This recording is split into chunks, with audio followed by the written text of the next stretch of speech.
Bones, em dic Oriol Enguany i presento avui al Mèdol l'exposició Masover.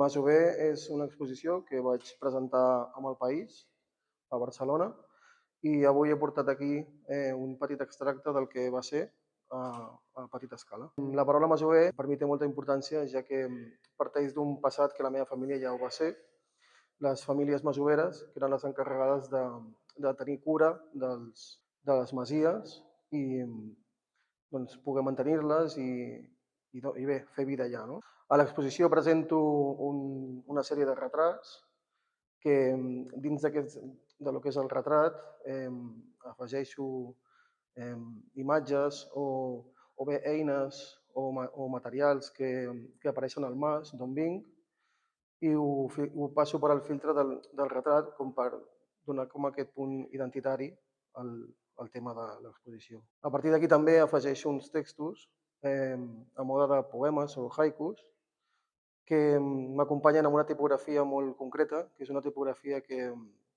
és de la meva àvia.